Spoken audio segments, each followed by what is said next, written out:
SOCOM, U.S. Navy SEALs, released in August 2002 for the PlayStation 2, marked a significant moment in the development of the tactical shooter genre. Developed by Zipper Interactive and published by Sony Computer Entertainment America, the game became an essential title for Sony's growing console, blending tactical gameplay with online multiplayer, a rarity for console games at the time. SOCOM introduced players to a new era of squad-based military shooters, complete with advanced AI, stealth mechanics, and an immersive multiplayer experience, setting itself apart from the competition. This review will explore SOCOM's release in the context of early 2000s gaming, its unique gameplay mechanics, and its legacy. Zipper Interactive, the game's developer, had previously worked on titles like Crimson Skies and Recoil, which, though not squad-based shooters, demonstrated Zipper's early affinity for vehicular and tactical combat. These games were instrumental in shaping Zipper's understanding of combat mechanics, albeit on a more individual or vehicular scale. SOCOM was a significant shift for the developer, as it moved towards creating a more immersive, team-oriented experience that reflected real-life military tactics. The idea of making a game centered around the U.S. Navy SEALs was also a reflection of the increasing popularity of realistic military simulation games at the time, which was notably different from more arcade-style shooters like Quake and Unreal Tournament. The development of SOCOM came at a pivotal moment for the PlayStation 2. Sony was eager to establish its online gaming infrastructure, something that would allow it to compete with Microsoft's Xbox Live service, which was about to launch in late 2002. SOCOM became one of the flagship titles for Sony's online efforts, requiring a network adapter for online play, thus cementing its role as a significant piece in Sony's multiplayer gaming strategy. This was one of the first console games to offer integrated online multiplayer features, setting a new standard in the console industry.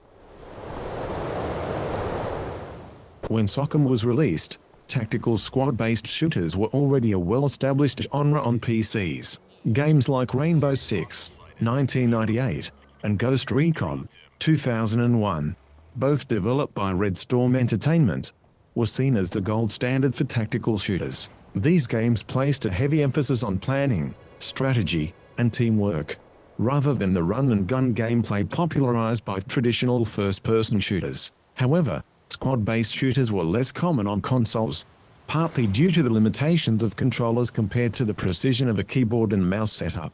The early 2000s saw a surge in tactical military shooters, partly due to increased public interest in military operations following the events of 9/11. Players were keen to immerse themselves in realistic military experiences, and developers were more than willing to supply them. However, many of these games struggled with balancing the complex controls and strategy required for tactical gameplay, with the limitations of console hardware. SOCOM was unique in that it tried to address these challenges head-on, by attempting to marry deep tactical gameplay with accessible console controls, although not without its faults. One of the standout features of SOCOM was its emphasis on realism and stealth, which was relatively advanced for the time. Unlike many tactical shooters that relied heavily on action, SOCOM encouraged patience and strategy. The game's single-player campaign, which cast the player as the commander of a four-man Navy SEALs unit, required players to carefully plan their movements, issue commands to squadmates,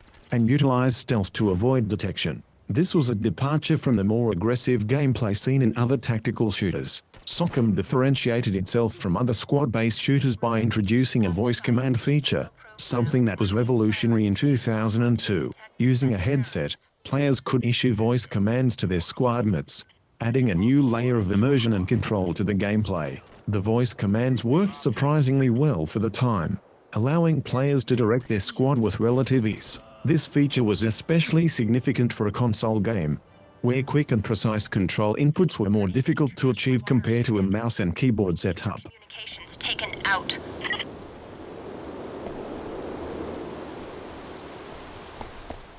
In addition to voice commands, SOCOM placed a heavier emphasis on stealth compared to its contemporaries. Missions often required players to remain undetected, using silenced weapons and avoiding patrols, adding a significant amount of tension to the gameplay. While other shooters, like Ghost Recon, also included stealth elements, SOCOM made it a central part of its gameplay, rewarding players who took their time and punished those who rushed in without a plan. SOCOM's stealth mechanics were advanced for a 2002 console game. Enemies reacted to sounds and sights in a way that was relatively sophisticated for the time, adding to the immersion. Players had to be mindful of their noise, stay out of sight lines, and neutralize enemies silently. The AI was responsive, and while not without its flaws, it was a step above many of the enemies seen in other shooters of that era, making the game feel more realistic. The single-player campaign was also a good demonstration of the game's high production values. The cutscenes,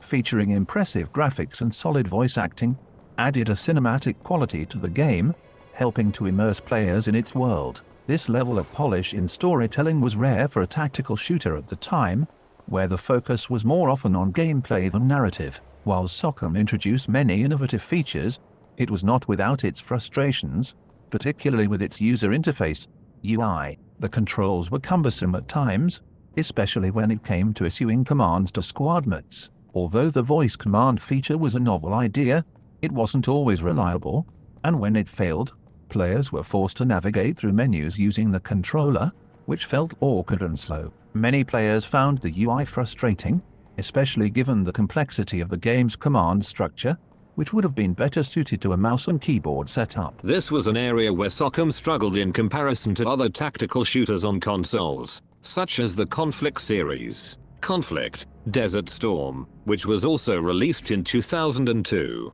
offered a similar squad-based gameplay experience but with a more streamlined control scheme. The UI in Conflict was more intuitive and easier to manage with a controller, making it more accessible to a wider audience. One of the key criticisms leveled at SOCOM was its pacing. The game's emphasis on stealth and tactical play meant that players had to exercise a great deal of patience. Missions often required long periods of waiting, carefully watching enemy patrols, and slowly moving through levels to avoid detection. This could be frustrating for players expecting a faster-paced experience, and it made the game less accessible to those who weren't accustomed to the slower pace of tactical shooters. However, for fans of the genre, this level of realism and challenge was one of the game's greatest strengths. SOCOM, US Navy SEALs went on to spawn several sequels and remains one of the most important tactical shooters on consoles. It not only helped establish online multiplayer gaming on the PlayStation 2 but also demonstrated that complex